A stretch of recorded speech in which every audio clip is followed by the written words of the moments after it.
अस्सलामु अलैकुम रहमतुल्लाह।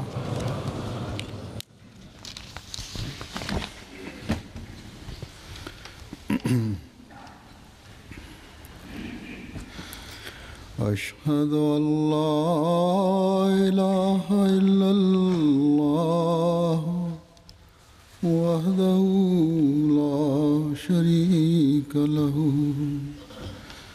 وأشهد أن محمدًا عبده ورسوله أما بعد فأعوذ بالله من الشيطان الرجيم بسم الله الرحمن الرحيم الحمد لله رب العالمين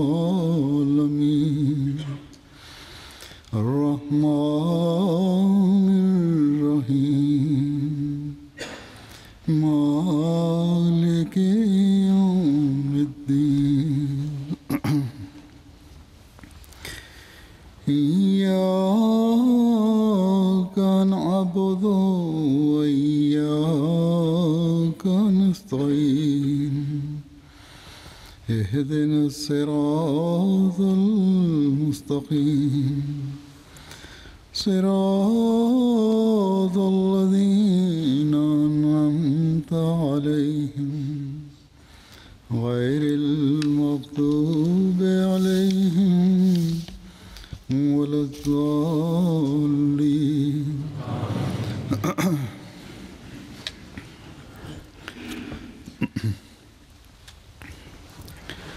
सच्चाई Alifa mtukufu yadahullahu ta'ala binasl azina anasema kwamba ukweli ni sifa ambayo kwa ajili ya kufuata sifa hii si dini tu inasema kwamba sifa hii ifuatwe, bali kila mtu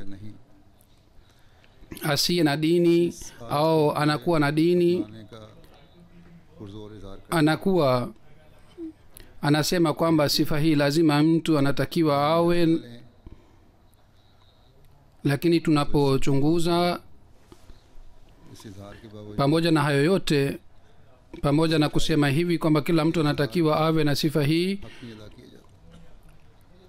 haitimizwi haki ya kufuata sifa hii.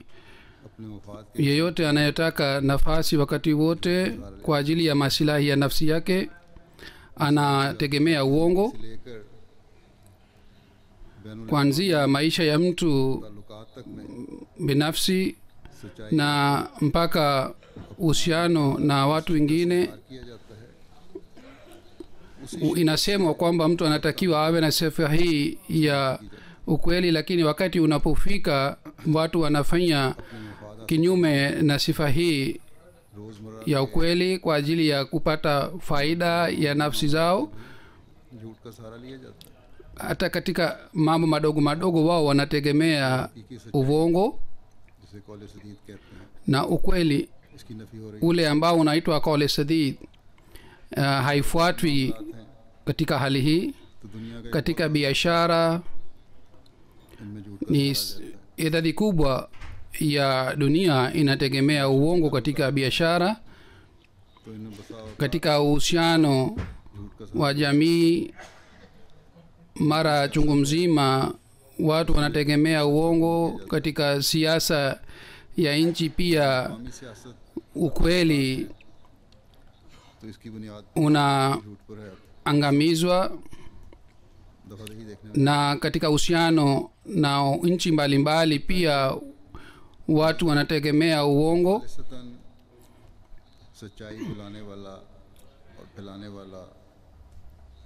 Dini ambayo inaleta ukweli na inasambaza ukweli, katika dini pia wapo watu ambao kwa sababu ya faida ya nafsi zao na kwa sababu ya maslahi yao wao wameacha kufuata ukweli.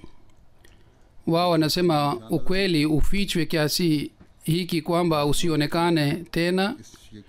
Wapo wengine ambao wana imani kwamba semeni uongo kiasi hiki kwamba uonekane ni ukweli.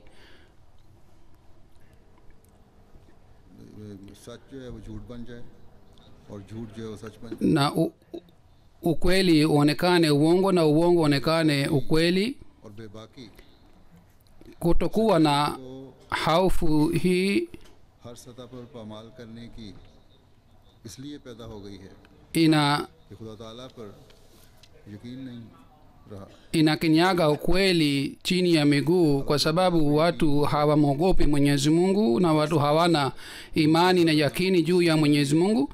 Ikiwa mtu anakuwa na yakini juu ya Mwenyezi Mungu, basi mtu hawezi kutegemea uongo kama watu wanategemea siku hizi.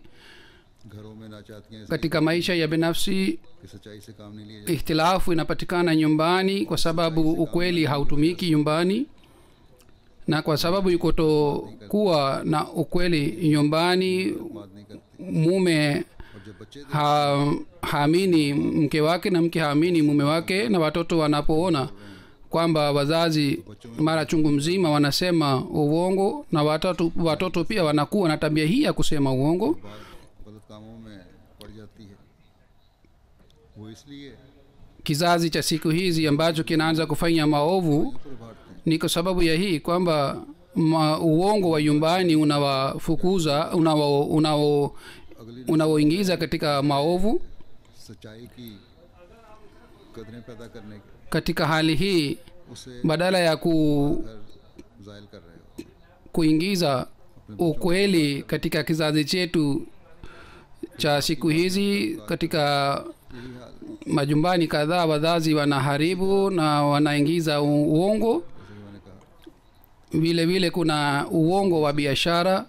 मुसलमान ममालिक Kwa bahati mbaya, ये ज़्यादा आम katika nchi za Waislamu tabia hii imeenea sana na maradhi hii imeenea sana. का जितना शोर मचाया जाता है उतना ही Wanapiga kelele ya ukweli, lakini kwa vitendo hawafanyi hivi, hawafuati ukweli. इसमें अमूमन Vile vile ni siasa ya nchi, mara chungu mzima wanategemea uongo, ममालिक जिनको lakini nchi ambazo zinajiita Waislamu, में सच्चाई पर कायम रहने Mwenyezi Mungu na mtume wake Muhammad sallallahu alaihi wasallam हिदायत दी aliwasihi kwamba washike ukweli katika maisha yao. सहारा लेते Wao badala ya kufuata ukweli wanasema uongo sana. हैं। पाकिस्तान में Hivi karibuni katika nchi ya Pakistan, एक सियासतदान ने अपने लोगों से नाराज mwanasiasa mmoja kwa sababu ya Chatha kuwakasirikia wenzake wanasiasa alipoeleza hali yao, wenye siasa wengine कि ये सच्चाई wakasema kwamba सियासतदान का काम नहीं। kusema ukweli si kazi ya mwanasiasa. Hatuwezi kutegemea kwamba mwanasiasa aseme ukweli, anasema ukweli. Huyu hawezi kuwa mwanasiasa, bali ni ameenda mwenda wazimu. है वो गलत है। Hawakukataa aliyosema yeye, कि ये सच बोल रहा है इसलिए ये पागल hawakukataa shutuma zake, bali walisema kwamba anasema ukweli, kwa hiyo yeye ni mwenda wazimu. है। और दुनियावी मनफियत को Wanasema kwamba yeye ameangamiza maisha yake ya siasa na faida ya dunia, na hii anaweza kufanya mwenda wazimu tu. ताकत Kwao ukweli huu ये तो इनका itasababisha kumungusha. Sawa na maoni ya hawa watu, सियासत और हुकूमत खुदा के कॉल पर siasa na mamlaka ni रसूल कहते हैं झूठ ना बोलो, लेकिन ये कहते हैं jina la kusema uongo. बोलो, अगर नहीं बोलोगे Mwenyezi Mungu anasema msiseme uongo, lakini hawa wanasema kwa ajili ya siasa na kwa ajili ya kutawala semeni uongo. तो मुसलमान हैं। और Ahmadi Na kwa kuwa na hali hii yote, hawa ni Waislamu halisi na Waislamu si na Wahamadia si Waislamu. Wahamadia ambao kwa ajili ya ukweli और जानों को दाव पर लगाए हुए हैं। wananyang'anywa mali yao na nafsi zao, खुदा की इबादत करने वाले ni kwa sababu wao wanamwabudu Mwenyezi Mungu tu mmoja, Mungu ambaye amesema kwamba uongo ni shirk. जो जिस पर आखिरी na wanaamini nabii wa Mwenyezi Mungu करीम नाज़िल हुई ambaye juu yake sheria ya mwisho Qur'ani tukufu ilishuka कि तमाम बुराइयों की na ambaye alisema kwamba mzizi wa maovu yote ni kusema uongo. तो इसमें Kisha ni siasa ya nchi mbalimbali हुकूमतें हों या ya kitaifa, गरबी हुकूमतें हों, इन सब iwe siasa ya Ulaya au siasa za nchi zingine, hali yao ni moja tu. जो आपस के ताल्लुकात में अमूमन सच्चाई का इजहार करते Nchi hizi ambazo katika uhusiano wao wenyewe wanaeleza kweli, सच्चाई का जब angalau wanasema kweli kidogo, दूसरे ममालिक का lakini सवाल पैदा हो hawa का सवाल पैदा हो दूसरी हुकूमतों का सवाल पैदा हो बिल्कुल नजरिए बदल जाते हैं wanapozungumza kuhusu nchi zingine, nadharia yao inabadilika kuhusu kweli. Iraq पे जो हमला इन्होंने किए उसी से पता चल गया जब Saddam Hali yake ilionekana wakati waliposhambulia Iraq kwa ajili ya kumwangusha Saddam Hussein. Waliharibu Iraq, nchi ya Iraq, तो फिर कह दिया walichukua mali yao, mali ya nchi, na wakasema kwamba sisi सूबाबंदी और खतरनाक हथियारों से tulipewa दुनिया को तबाह करने habari ya uongo जेर नगीं कर kwamba yeye amefanya maandalizi ya kuangamiza dunia na kuleta vurugu duniani, lakini sisi hatukuona hali hii kule. कहते हैं Kisha baadaye Libya pia walishambulia Libya इतना जुल्म na sasa wanasema kwamba tulipata habari ya uongo, dhuluma sana haikutendeka kule. मगरबी Huzur anasema kwamba mambo haya yote, habari zote zinaelezwa na press ya Ulaya. झूठा प्रोपेगेंडा करके हमले किए जाते हैं Basi kwanza फिर सच्चा wanafanya propaganda ya uongo kwa ajili ya kushambulia, kisha baadaye कह दिया जाता है kwa ajili ya kuthibitisha ukweli wao kwa kutumia media yao wanasema kwamba habari tulizozipata zilikuwa si sahihi. उतना कुछ साबित नहीं है Taarifa tuliyopata असल में तो haikupatikana sawa na taarifa tuliyopata. Kwa hakika ukweli huu pia ni kwa ajili ya kuficha uongo wao. जो हो गया Lengo lao ni kunyang'anya na kuchukua mali yao ya nchi za Waislamu, lakini nafasi yake wanawapatia Waislamu wenyewe. आवाम पर खर्च की जाए Ikiwa wao wanatumia mamilioni ya pesa ya nchi juu ya wananchi, hali hii haiwezi kutokea, na wala hao watu hawawezi kupata ujasiri wa kuwashambulia. Muhtasari wa mazungumzo haya ni kwamba uongo wa kimataifa, kwa ajili ya kueneza uongo wa kimataifa na kuficha ukweli, बल्कि इसकी धज्जियां बखेरने में अमूमन तमाम दुनिया की हुकूमत kwa kawaida किरदार अदा कर रही हैं mamlaka zote za dunia zinashirikiana जाएंगे na अगर इस दुनिया में wanajiona kwamba wao watasalimika. Ikiwa wao wanasalimika katika dunia hii, आइंदा ज़िंदगी मिलनी है एक आइंदा kuna maisha ya baadaye pia, na kuna dunia ya baadaye ambapo kila mmoja ataulizwa kuhusu amali zake. हम देखते हैं Kisha si watu wa dunia tu wanasema uongo, bali मज़हब के नाम kwa jina la dini नंबरदार wale सच्चाई ambao wanajidai kwamba ni viongozi wa dini, wao pia wanakataa ukweli na wanasambaza uongo. हम दुश्मन ताकतें भी हैं Na katika hii ni wale wasiokuwa Waislamu इस ज़माने में ambao ni maadui wa Islam. Na katika dhama hii कि आशिक maadui na wapinzani wa ashiki wa Mtume sallallahu alaihi wasallam pia wanafanya hivi, दुश्मन ताकतों का ही किरदार अदा कर रहे हैं ambao wanafanya kazi ya maadui ya Waislamu. Wanajua ukweli ni nini, आदात lakini kwa ajili ya masilahi yao na faida yao wanategemea uongo, जहनों को भी जहर आलूद करने में एक दूसरे से बढ़ wanachafua fikira za watu na wanashindana katika hali hii.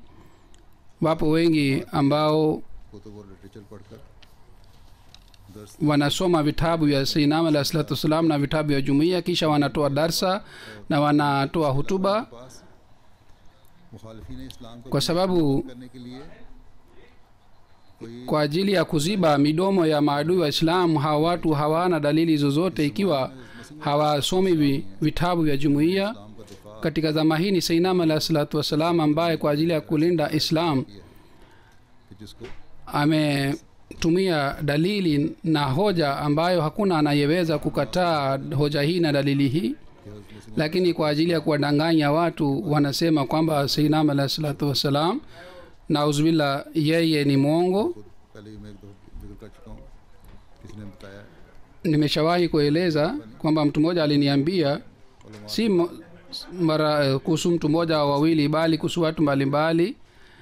Kuna mtu mmoja ambaye anakuja katika TV na anatoa darsa. Yeye anasema yeye mwenyewe aliona nyumbani kwake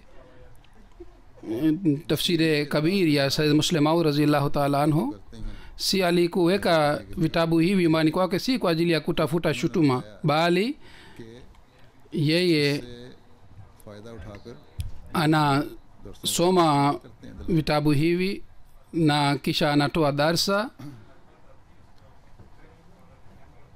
तो इन लोगों को इस्लाम की बरतरी साबित होने से Hawa watu दिलचस्पी नहीं। hawajali मास को Uislamu सच्चाई के upate ushindi, रास्ते देखने के तरीके कभी नहीं बताएंगे, कहीं इससे wala hawataki kuambia watu njia za ukweli. मेहराब हाथ से ना निकल जाए, उससे हाथ न धोने Kwa kufanya hivi wanaogopa kwamba isije misikiti yao itoke mikononi mwao, हैं। और हर ज़माने में lakini ताला hawa wanafanya juhudi, भेजता है तो मुखालिफिन यही कोशिश करते हैं na katika kila mara Mwenyezi Mungu anapotuma mtume wake maadui wanafanya hivi, lakini kuna kudra ya Mwenyezi Mungu pia, हमेशा गालिब रहती है। na kudra ya Mwenyezi Mungu kila mara inapata ushindi, na इसलिए हमेशा kudra ya Mwenyezi Mungu itashindisha ukweli. अम्बिया भेज Ndiyo maana Mwenyezi Mungu aliendelea kutuma manabii duniani wakati uongo unapoenea na ufisadi unapoenea duniani तो उस वक्त ये na ukweli unapotea. Katika hali hii manabii wa Mwenyezi Mungu wanakuja ambao wanaleta tena ukweli duniani, बावजूद ambao kwa kuwa na upinzani wanaeneza ukweli. उनके रास्ते में दुश्मन लाख रोड़े अटकाए, मगर अल्लाह ताला की तकदीर Maadui गालिब होकर रहती wakiweka vizuizi katika njia zao, kudra ya Mwenyezi Mungu inapata ushindi. है। हमेशा इन अम्बिया Kudra hii ya Allah subhanahu wa ta'ala inakuwa pamoja na manabii wa Mwenyezi Mungu kila wakati. इस्लाम के साथ अल्लाह ताला का Hivyo ndivyo ilivyotokea wakati wa Sinama alayhi salatu wasalam, na ilikuwa ahadi ya Mwenyezi Mungu, na kwa fadhila za Mwenyezi Mungu कि जलसे anaendelea kutimiza ahadi yake. जुल्म करते हैं। Wanafanya mikutano, wanafanya maandamano, wanafanya dhulma. Pakistan में जलसे हो गए, लखनऊ में जलसा हुआ, Sawa na tarehe 7 ya Septemba katika nchi ya Pakistan आए wanafanya mkutano na maulamaa जलसों के नाम wanakuja kule, नबूवत conference, wanaweka jina la jalsa tajdare khatme nabuwat, गालियाँ देने lakini kule खिलाफ, wanamtukana Sayyidina alayhi salatu wassalam, और कुछ नहीं हो रहा। wanatukana jumuiya, na hawafanyi zaidi ya hii kule isipokuwa kutukana jumuiya na Sayyidina alayhi salatu wassalam. Usiku mzima और फिर wanatoa hutuba za aina hii, दोबारा ये तो इनका हाल है, na wanafanya hii yote kwa jina la Mwenyezi Mungu na jina la Mtume sallallahu alayhi wasallam. Hii ndiyo ni hali yao. जमात का कदम आगे से आगे बढ़ती है। Kudra ya Mwenyezi Mungu inaendelea na jumuiya inaendelea kupata ushindi. अगर अल्लाह ताला की ये तकदीर ना हो, अल्लाह ताला अगर अपने वादों को पूरा ना करे और उसके Ikiwa Mwenyezi Mungu hatimizi ahadi yake Ghalib ना आए, na manabii wake wasipate ushindi duniani, नाउज़ुबिल्लाह अपने वादों में basi katika hali hii nauzubillah, Mwenyezi Mungu hatatimiza अम्बिया पर ahadi zake na atakuwa Mungu katika ahadi zake, दुनिया का ईमान हो, na imani juu ya nabii na juu ya Mwenyezi Mungu बस itaondoka, na watu hawatakuwa na imani juu ya Mwenyezi Mungu na juu ya manabii wake. को ईमान mwenyezi mungu kwa ajili ya kubakisha imani hii na kwa ajili ya kuzidisha imani ya watu तकवीर तो बायस बनता है। anaonyesha matukio na miujiza kwa ajili ya kuboresha imani zao. सच्चाई के वाकयात बयान करके अपने मानने Dini zingine zinaeleza मजबूत कर mambo ya kale tu kwa ajili ya kuboresha imani za wafuasi wao na kuimarisha imani za wafuasi wao. अपने दीन के बारे Wengine wanaeleza matukio ya kisasa में सच्चे होने के kwa ajili ya kuthibitisha ukweli wa viongozi wao na kuimarisha imani ya wafuasi wao, na wafuasi wao wanapata athari. सच्चाई के बारे में Lakini wengine लेकर रहनुमाई फरमाते हैं। Mwenyezi Mungu बहरहाल मुख्तसर anaongoza wengine kwa kuleta ufunuo wake. उसे Watu wengine wanavutika kwa kuona miujiza na ukweli katika uhai wa की ज़िंदगी में nabii wa Mwenyezi Mungu, खींचने का जरिया बनाता है और कुछ बाद में na दीन की तरक्यात देखकर मानने वालों के wengine kwa kuona maendeleo ya dini na kwa kuona vitendo vya wafuasi wa nabii wa Mwenyezi Mungu, kwa kuona jumuiya ya nabii wa Mwenyezi Mungu, पाकर हिदायत पाते हैं। wanapata mwongozo kwa kupata mwelekeo kutoka kwa Mwenyezi Mungu. Tunapozingatia maisha ya Mtume sallallahu alaihi wa alihi wasallam, उस ज़माने के कुफार भी सदूक व अमीन tunaona kwamba makufari wa wakati huo pia walikuwa wakimuita Siddiq na Amin. सच्चाई थी कि जब आपने Ilikuwa चीज़ों ukweli wa Mtume sallallahu alaihi wa alihi wasallam कि क्या अगर मैं तुम्हें wakati alipowakusanya jamaa zake na viongozi wa Maka, na alisema kwamba nikiwaambia kwamba kuna wanajeshi nyuma ya mlima huu, je, nyinyi mtaamini? Na ilikuwa haiwezekani kule kwamba wanajeshi wawe pale nyuma ya mlima ule, lakini pamoja na hali hii yote wote wakasema kwamba ewe Muhammad sallallahu alaihi wa alihi wasallam, इसलिए हम hukusema uongo katika maisha yako, kwa hivyo sisi tutaamini. उन लोगों को तबलीग की, Kisha लेकिन Mtume saa salam aliwahubiri, lakini wale walikuwa watu wa dunia, से उन पर तसव्वुर mioyo yao ilikuwa kama mawe na hawakupata athari yoyote, कुछ बाद में na mwisho wao ulikuwa mbaya. तो बहरहाल Wengine walisilimu baadaye. या अपनी सच्चाई से ही दुनिया को अपनी तरफ बुलाने Manabii कायल करते हैं। wanawaita watu करीम ने भी kwa kueleza ukweli wao सल्लम katika Qurani tukufu, हुए kwa kueleza tablighi ya Mtume sallallahu alaihi wasallam. बाज महफूज फरमाए हैं। Inasema faqad labistu fikum उम्र मिन कबले umara min qablihi afala taqilun, यानी बस मैं इससे पहले भी yani तुम्हारे nimeshawahi kuishi kati yenu क्या तुम अकल नहीं करते? nimeshawahi kuishi kati yenu muda mrefu. जो नबूवत की सच्चाई और खुदा ताला की तरफ से भेजे जाने की Hii ni dalili ya kuthibitisha ukweli wa unabii. ईमान गुजारी है। Nimeishi kati yenu kwa muda mrefu, अब बूढ़ा sikusema uongo katika maisha yangu. क्या अब Sasa nimekuwa mzee, और वो je, sasa mimi nitasema uongo, na tena uongo juu ya Mwenyezi Mungu करार दिया और ये भी मेरी तालीम में ambaye amesema uongo ni sawasawa na shirk? और मैं तो आया ही तौहीद के क़याम के Na mimi nimekuja kwa ajili ya kuimarisha tauhidi ya Mwenyezi Mungu, umoja wa Mwenyezi Mungu. अंबिया Hii ilikuwa का बहुत बड़ा जरिया jibu la Mtume sallallahu alaihi wasallam.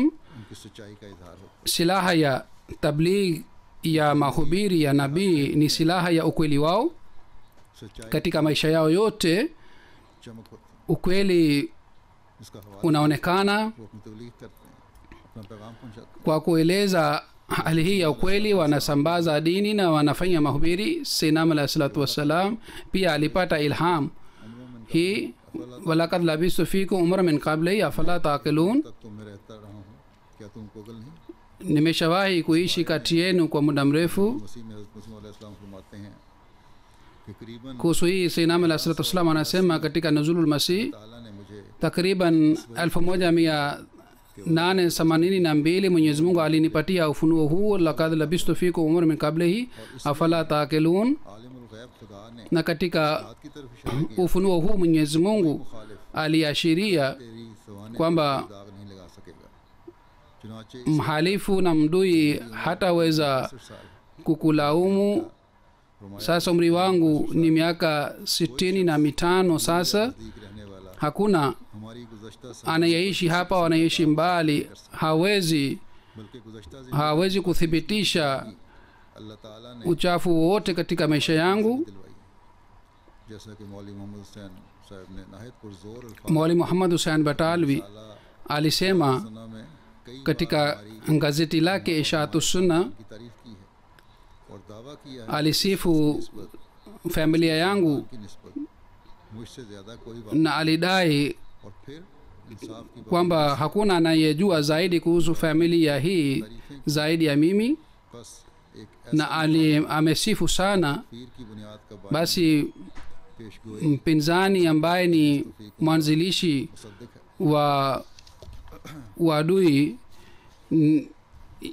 dalili hii walakad labistu fiku umran ni dalili ya ukweli wangu kwamba yeye anaeleza जो नबी kuhusu और तबलीग के लिए mimi बहुत बड़ा जरिया है तभी तो अल्लाह ताला kwa hiyo hii ni dalili nzuri sana kubwa sana kuthibitisha ukweli wa nabii wa mwenyezi mungu ताला भी अपने allah subhanahu taala pia kauli hii ya manabii wake kwamba mimi nimeshawahi kuishi kati yenu lakini sikusema uongo je sasa mimi nitasema uongo की एक बहुत kauli hii ya manabii mwenyezi mungu शुमार anaeleza ni sifa hasa ya waja wake watumishi wake ये इक़्तिबास भी मैंने सुना kuhusu sainam alahi salatu wassalam आपने सुना ni, जब आपकी nimesoma दुश्मन भी दाग नहीं maandiko haya ya sainam alahi salatu wassalam तो सच्चाई maadui pia hawakuweza सबसे आला kuthibitisha इसके बारे में किस तरह कह सकते हैं uchafu wote katika maisha ya sainam alahi salatu wassalam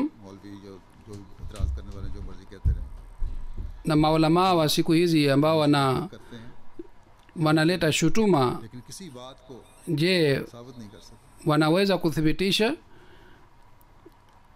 ingawa wanatukana na wanaleta shutuma lakini hawawezi kuthibitisha नेक नियत है और नेक नियत होकर खुदा ताला से ikiwa hawa watu ni wenye nia safi इस्लाम की सच्चाई साबित फरमाते हैं wangeomba अभी गुज़श्ता जो wanaomba msaada wa mwenyezi mungu katika hali hii mwenyezi mungu anawasaidia na anathibitisha ukweli wa sinama alah salatu wassalam juu yao niliwahi kueleza matukio mbalimbali kwamba mwenyezi mungu होकर अल्लाह ताला से aliwaongoza namna gani wale watu ambao waliomba msaada kutoka kwake waliomba mwongozo kutoka kwake mwenyezi mungu aliwaongoza namna gani उसका विहार उनके हर U- जिंदगी के हर पहलू से ukweli ambao manabii wa mwenyezi mungu wanaleta na ukweli huu unaonekana katika maisha yao yote दुनिया पर जाहिर करना ni ukweli huu जो ambao tunalazimika kusambaza duniani ब्याह के मानने वालों का भी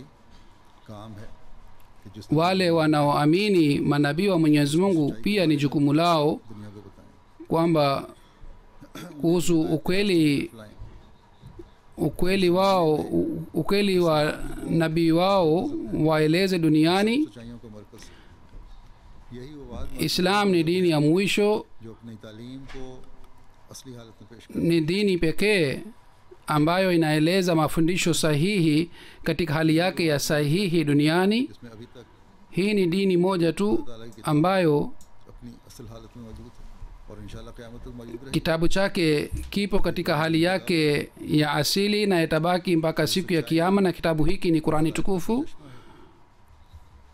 ambacho ni chemchem ya ukweli na mwongozo और किस्सों और झूठ की मिलानी हो चुकी है katika vitabu vingine vya dini mbalimbali ni kisa रोशनास करवाना na historia za watu लेकिन मुसलमानों na kuthibitisha ukweli wa qurani tukufu hii ni kazi ya waislamu lakini बयान की wengi waislamu wenyewe wamepotea na wanafanya maovu wao watawaongozaje watu katika hali hii एक गैरों के साथ ईसाई थे अक्सरियत safari moja alikuwa mkristo बैठा हुआ था एक मजलिस हो walikuwa wengi wakristo na mimi nilikuwa nimekaa kati yao इस्लाम ये पैगाम na tulikuwa tunazungumza kuhusu ujumbe wa Sayyidina alayhi salatu wassalam और इंशाल्लाह ताला kwamba ujumbe huu ni mmoja kwa ajili ya waislamu na kwa ajili ya wakristo चाहे वो ईसाई हो या हिंदू हो या कोई na inshallah watu wote watajumuika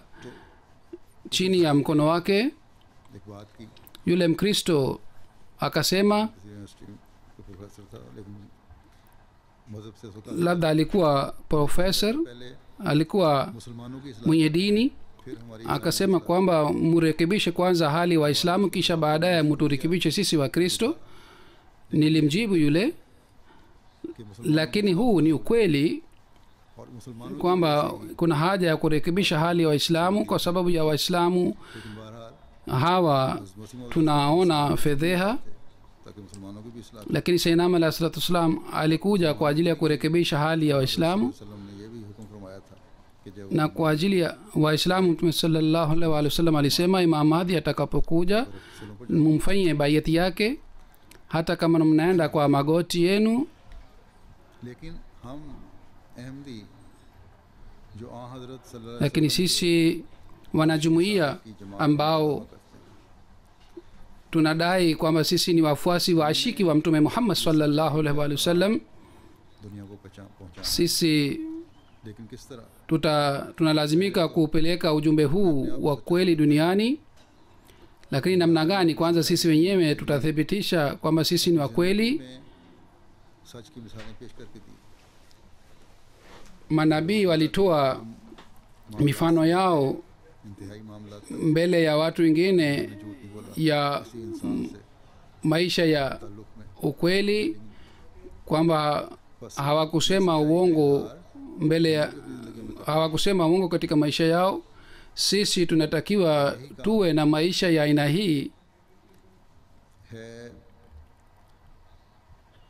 जो अंबिया के मानने वालों का है na hii ndiyo कि जिस तरह अंबिया ni kazi ya wafuasi wa manabii. मानने वाले भी अपनी सच्चाई को इस तरह Manabii wanaotoa mifano kwa ajili ya kuthibitisha ukweli wao, vile vile wafuasi wake pia wanatakiwa wawe na सल्लल्लाहु sifa hii. अलैहि उस पर अमल करने का हुक्म है Sisi tumeambiwa tufuate sunna ya Mtume sallallahu alaihi wasallam. सच्चाई के Kwa kufuata sunna hii, mfano huu wa Mtume sallallahu alaihi wasallam, tunatakiwa tuwe na sifa hii ya ukweli ndani yetu, mission को तभी पूरा कर सकते हैं जब इस खुल्क को ndipo tunaweza kutimiza kazi hii ya Sayyidina alayhi salatu wassalam, पैगाम को ndipo tunaweza तक पहुंचाने में kufikisha ujumbe wa Mtume sallallahu alaihi wasallam duniani. सच्चाई के मयार तभी हासिल Lakini hali halisi ya ukweli tunaweza kupata wakati हमारे कामों में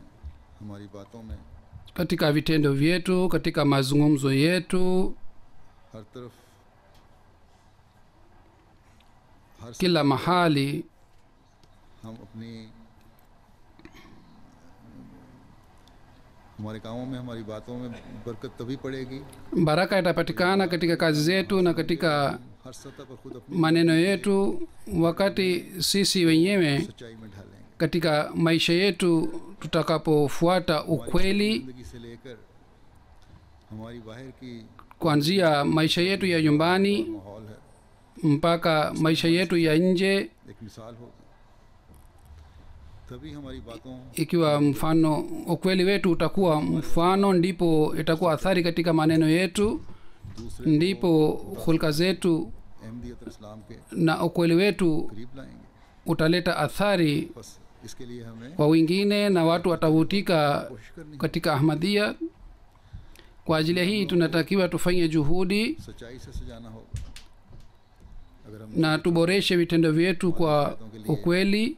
झूठ का सहारा लेने लगे Ikiwa sisi kwa ajili ya faida ndogo ndogo tukianza kutegemea uongo, जैसा कि पहले में कई basi maneno yetu hayatakuwa na athari. Nimeshawahi kusema mara chungu mzima, ikiwa sisi kwa kusema uongo mathalan माली मुफाद tupate faida kutoka kwa serikali, सही तौर पर अदा नहीं कर रहे ikiwa sisi hatulipi tax zetu, जमात की बदनामी का बायस बनते हैं क्योंकि Ahmadi na wanapokamatwa katika hali hii inakuwa fedheha kwa ajili ya jumuiya, na mwanajumuiya anapokamatwa kila mmoja anajua kuhusu yeye kwamba yeye ni mwanajumuiya.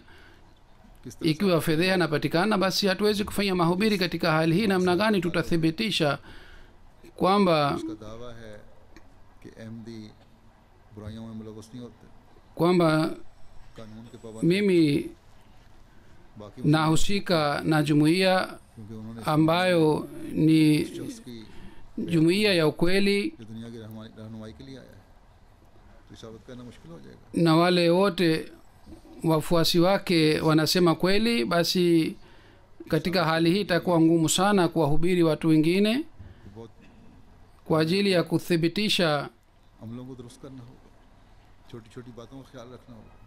ukweli, tunalazimika turekebishe amali zetu, vitendo vyetu. जो कुरान और सुन्नत पर Namna gani tutathibitisha kwamba sisi ni wale ambao wanafuata Qurani tukufu?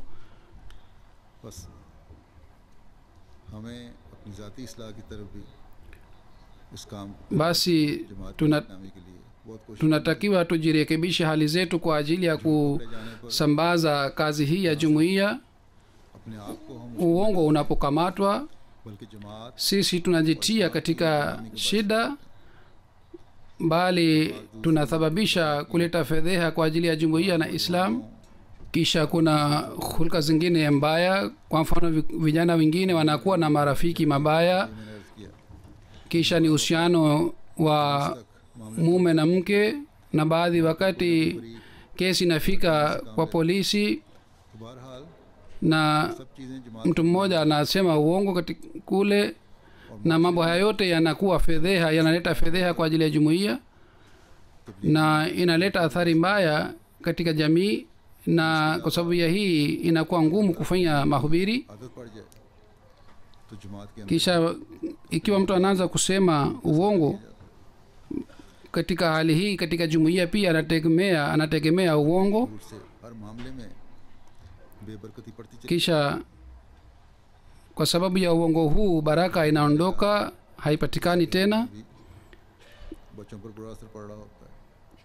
Kama niliyosema kwamba kwa sababu ya hii inakuwa athari mbaya kwa watoto wengine wananiandikia kwamba baba yetu नेक शरीफ और सच्चा nje anaonekana ni mtu mwema sana, ni mzuri sana, घरों के अंदर na anahudumia, anayetumikia jumuiya, lakini hali yake ikoje nyumbani sisi tunajua. तो ऐसे बापों Anasema uongo. पर क्या असर होगा, ये ऐसी माओं का बच्चों पर क्या Baba za aina hii wataleta athari gani juu ya watoto wao, na mama wa aina hii wataleta athari gani juu ya watoto wao?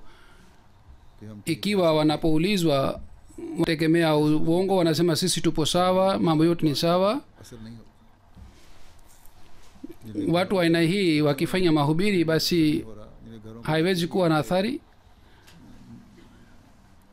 उनसे गलत असर ले रहे हैं, उन पर गलत असर कायम हो Watoto wao wanapata athari mbaya kwa sababu ya vitendo vyao. Watarekebisha namna gani hali ya nje ya watu?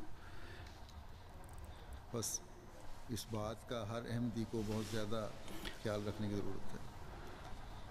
Kwa hiyo kila mwanajumuiya anatakiwa azingatie jambo hili. Ikiwa hali hii inapatikana ndani yetu, उन लोगों में शुमार होंगे जो कहते कुछ हैं। basi sisi tutahesabiwa हम ये नारा लगा pamoja na wale ambao wanasema tofauti na wanafanya tofauti. हकीकी इस्लाम है।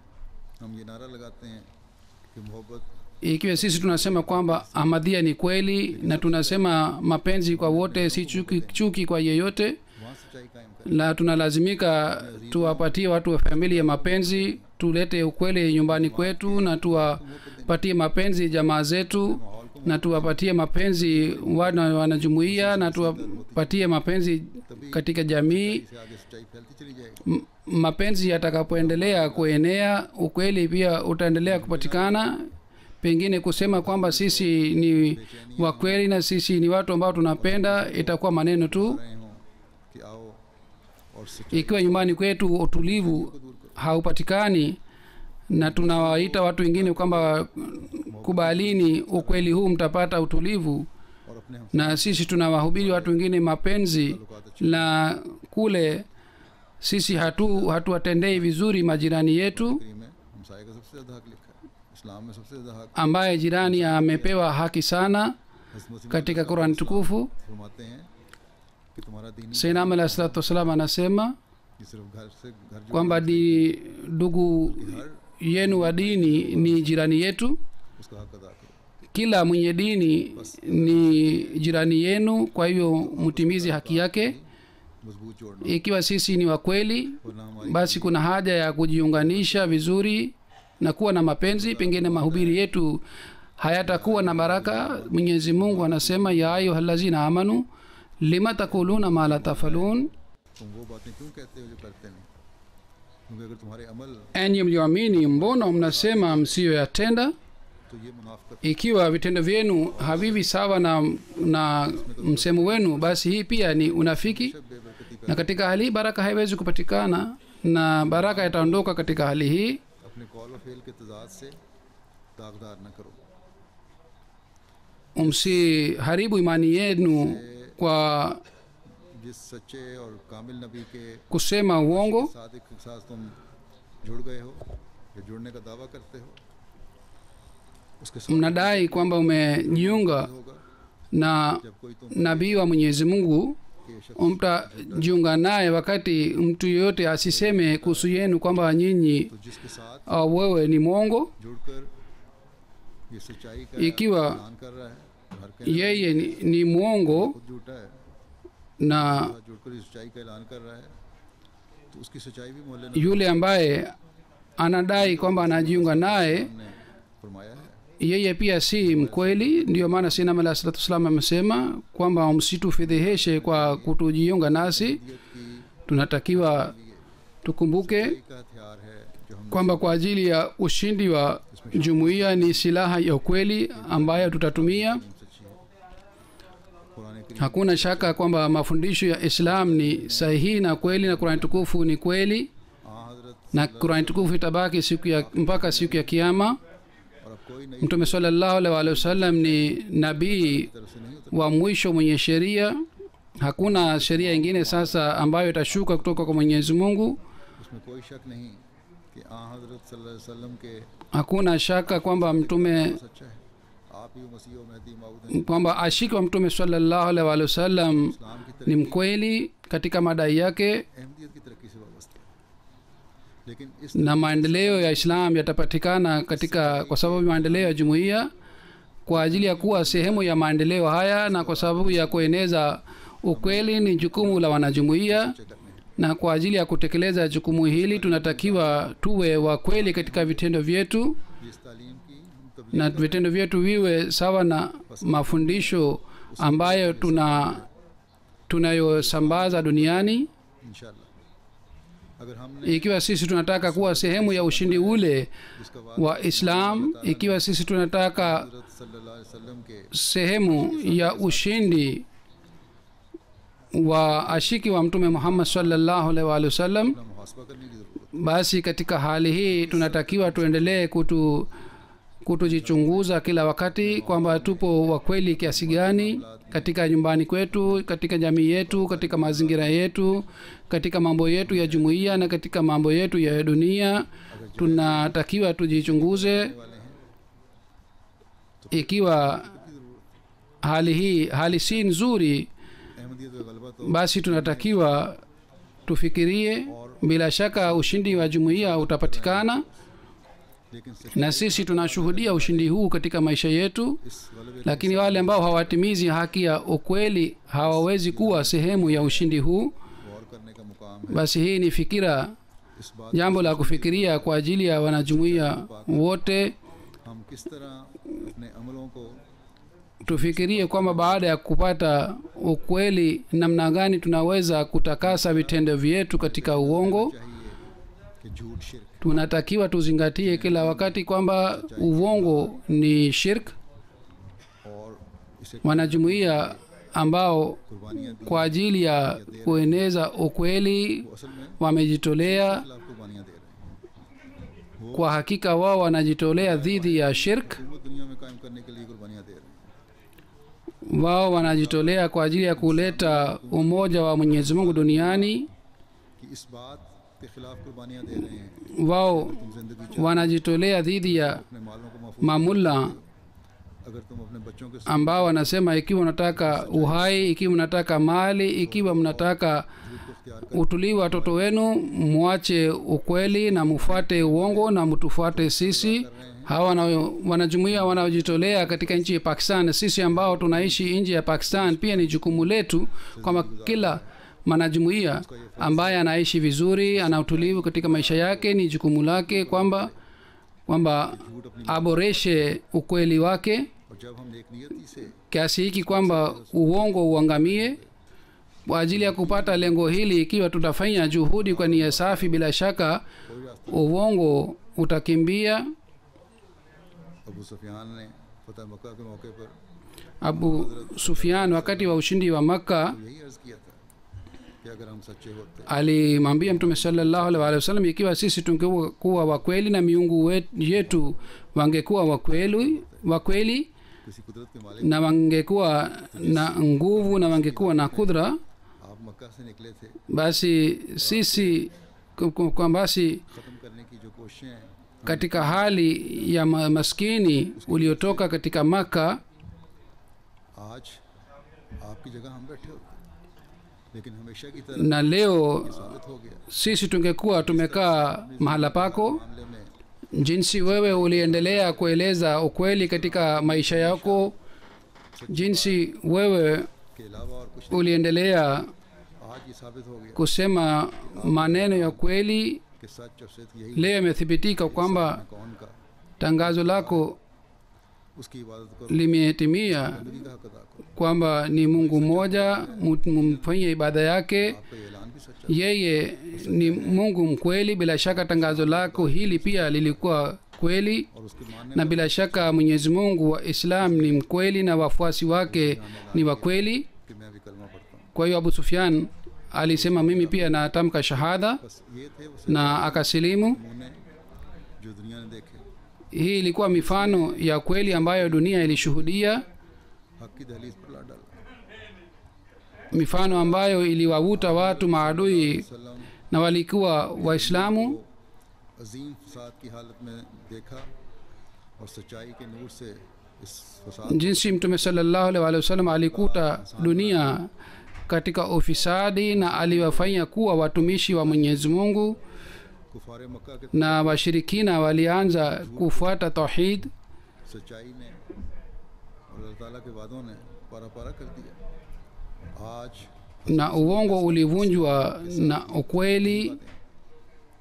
और जैसा Leo Mwenyezi Mungu ameahidi na Sayyidina Muhammad sallallahu alaihi wasallam hivi vile vile आपके जरिए भी इस्लाम ni ahadi ya Mwenyezi Mungu kwamba kwa kumpitia yeye Islam itapata ushindi, lakini kuna haja kwamba sisi tuwe watumishi wa Mwenyezi Mungu. सब बनाने की ज़रूरत है Tunatakiwa ukweli uwe sehemu ya maisha yetu. अपने ईमानों को कभी Kwa kufuata ukweli kuna haja ya kuboresha imani ili tuweze kuona इस्लाम के हाथ ushindi. Sisi ni wale ambao दीन को दुनिया tumeahidi na tumefanya bayati kwa mkono wa Sayyidina Muhammad sallallahu alaihi wasallam, na tumeahidi kwamba tutatanguliza dini juu ya dunia na tutaeneza ukweli na tutamaliza shirk na uongo duniani, अहमदियों का काम है kuthibitisha कि हम वो लोग हैं जिन्होंने ukweli na kueneza ukweli, kazi na jukumu la wanajumuiya, सच्चाई को दुनिया में कायम करने का अहद किया wale ambao और अहदों के पूरा wameahidi kwa kufanya bayat kwa mkono wa ashika wa Mtume sallallahu alaihi wasallam. फिक्र और खौफ का Na sisi siku ya Kiyama tutaulizwa kuhusu jukumu letu hili. अगर हमने Tunatakiwa tukumbuke kila wakati kwamba ikiwa sisi फिर हम कभी hatukufanya kuwa mfano wa ukweli kwa ajili ya wengine, जिसकी तकमील और इशाअत के na मसीह मौद अलैहिस्सलाम katika hali hatuwezi kueneza ukweli duniani na kuimarisha साल पहले tauhid duniani, मोहम्मद रसूलुल्लाह सल्लल्लाहु ukweli ambao ulipatikana miaka 1400 iliyopita wakati wa Mtume sallallahu alaihi wasallam, lakini kwa sababu ya vitendo vibaya vya Uislamu और ज़हर अल-फसाद ukweli huu haupatikani duniani, दुनिया बने na hali ya zahar al-fasad fil barri wal bahri inaonekana. बेइंतहा एहसान करने वाला Lakini Allah subhanahu wa ta'ala ambaye anafanya ihsani juu ya watu wake एक जमात का को कायम करके alimwahidi Sayyidina alayhi salatu wassalam na alifanya mpango wa kuondoa shiriki hii duniani जमात का क़याम करके kwa kupitia uhalifa kwa kuimarisha jumuiya. बस हर Ametupatia करना matumaini kwamba की कोशिश करना, हर उस अहमदी का काम tunaweza जो अपने आप को जमात kuleta ukweli duniani. Ni jukumu la kila mwanajumuiya ambaye anajiunganisha na jumuiya kwamba afanye kazi hii. में फितने का बायस बने Tunatakiwa tuondoe uongo katika nyumbani kwetu ambayo inaleta fitina nyumbani. से भी ख़त्म करना है। Tunatakiwa tuondoe fitina hii katika mitaa yetu. फसाद और झूठ Tunatakiwa tuondoe ufisadi na uongo huu katika miji yetu na katika nchi zetu, का माहौल ili duniani mapenzi yapatikane na utulivu upatikane. उस रसूल के मानने वाले हैं, Sisi kwa fadhila za Mwenyezi Mungu ni wafuasi wa ख़त्म करने आए। yule nabii ambaye alikuja kuondoa fitina ya dunia nzima, ambaye alikuja kuwa rehema kwa ajili ya dunia. मार Salna Kuhusu yeye Mwenyezi Mungu alisema, wama arsalnaka illa rahmatan lil alamin, रहमत बनाकर भेजा yani sisi hatukutuma wewe isipokuwa rehema kwa ajili ya walimwengu. और फसादों को दूर करके Basi kwa kueneza ukweli na kwa kuondoa ufisadi duniani, रहमत का बायस बनना, Mtume Muhammad sallallahu alaihi wasallam alikuwa rehema kwa ajili ya dunia. Basi leo ni jukumu letu कि सुन्नत पर कायम हो, अपनों को भी kwa tufuate sunna ya Mtume Muhammad sallallahu alaihi wasallam, प्यार और मोहब्बत का पैगाम पहुंचाएं। tuwavute watu wetu pia kwa sababu ya ukweli wetu, na tuwavute watu wengine pia kwa sababu ya ukweli wetu. Banduki na risasi na kupiga risasi inaweza kumaliza maisha, और इस हाथ lakini silaha ya ukweli ambayo tunayo की बचने वाला थे। na tutatumia silaha hii inaleta maisha आज हर na inapatia maisha watu. अल्लाह करे Kuna haja kila mwanajumuiya atoke na silaha hii हर बार इस्तेमाल nje. Mwenyezi Mungu atujalie kwamba kwa kutumia silaha hii ya ukweli को जमा करके इनके जरिए tuweze kuwajumuisha wale watu wote ambao wanatafuta ukweli, इसको कोई झूठा और शैतान झूठी और शैतानी ताकत गिरा ना सके। na tujenge ukuta wa ukweli Mohammad मुस्तफ़ा सल्लल्लाहु अलैहि वसल्लम kubwa kiasi hiki kwamba uongo usiweze खुदा ताला की kuruka ukuta ule. दुनिया में फैले और फैलता चला जाए इंशाअल्लाह। Nuru ya Mtume sallallahu alaihi wasallam iendelee kuenea duniani तौहीद के na dunia iendelee kujumuika chini ya bendera ya Mtume sallallahu alaihi wasallam na tauhidi ionekane duniani. Mwenyezi Mungu atuwezeshe sisi sote. आज भी एक अफसोसनाक खबर है, जनाजा भी पढ़ाऊंगा मैं। Leo tena kuna habari ya huzuni, nitaswalisha jeneza baada ya swala ya Ijumaa. एक अहमदी भाई Ndugu yetu सीमा भट्ट साहब mwanajumuiya wa Faisalabad Nasim Ahmad Bhatt Saheb, 2-3 दिन हुए mtoto wa Muhammad Ramazan Bhatt Saheb, शहीद कर दिए। katika mji wa Faisalabad ameuawa. Inna lillahi wa inna ilaihi rajiun. दादा Babu yake के ज़रिए से इनके ख़ानदान में अहमदियत आई थी, जिनका नाम kwa kupitia babu yake jumuiya iliingia katika familia yao. Jina lake ilikuwa Ghulam Muhammad Saheb.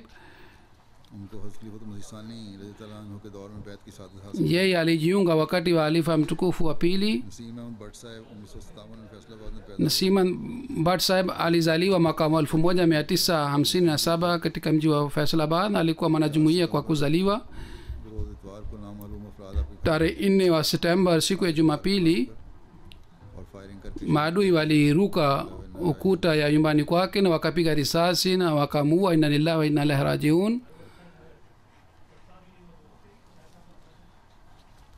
3 और 4 सितंबर की रात को ये आए थे।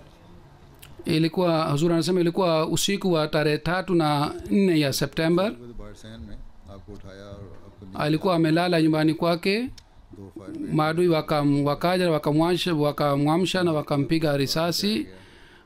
Alipelekwa hospitalini की वफात हुई। na tarehe 4 wa Septemba alifariki शहादत से कबल गोलियां लगने के alipopigwa risasi na alipojeruhiwa. हौसला और Alionyesha subra sana na alimsihi mke wake pia afanye subra. 94 में और फिर आप nasim ahmad saheb ndugu yake वो गला रखा साहब na nasir ahmad saheb pia kazani yake को मैं mwaka jana aliuawa na ndugu yake aliuawa mwaka 1994 हौसले का मुजाहरा किया शहादत wakati huo pia alionyesha subra sana साल थी wakati wa kuuawa umri wake ulikuwa miaka 54 alikuwa akifanya kazi katika kiwanda fulani डर इंसान alikuwa na hulka njema sana na alikuwa mshujaa sana के दायरे में alikuwa akishiriki katika kazi ya jumuiya na alikuwa akitoa michango yake yote alikuwa akija msikitini msikiti ulikuwa mbali lakini pamoja na hii alikuwa akija kwa ajili ya swala ya ijumaa msikitini साथ इखलास वफा का ताल्लुक था alikuwa akipenda sana nidhamu na alikuwa akitii nidhamu ya jumuiya किया करते थे alikuwa akipenda sana watoto wake na mke wake ये खल्क और गरीब परवरिया नुमाया खुल्क था huruma ya watu wengine ilikuwa hulka yake maalum लिया ameacha mke के अलावा चार asia nasim na mabinti wanne दोस्त नाज sundus naz शादीशुदा हैं ambaye ameolewa के लिया ज़ारा नूर साहब zara nur saheb yeye pia ameolewa ये भी शादीशुदा हैं na binti mwingine pia ameolewa साल की नवी class shamaila ana umri miaka 15 मुसाफिर रमज़ान na mtoto 11 साल wa kiume safir umri wake ni miaka 11 anasoma katika daraja la 4 दूसरे साल बीमारी mtoto wake mmoja kwa sababu ya maradhi mwaka jana alifariki alikuwa na umri wa miaka 22 अल्लाह ताला मरहूम के दर्जात mwenyezi mungu aiweke roho ya marehemu mahala pema na awapatie subra watu wa familia नमाज जुमा के बाद baada ya swala ya ijumaa kama nilivyosema nitaswalisha jeneza yake ghaibu inshallah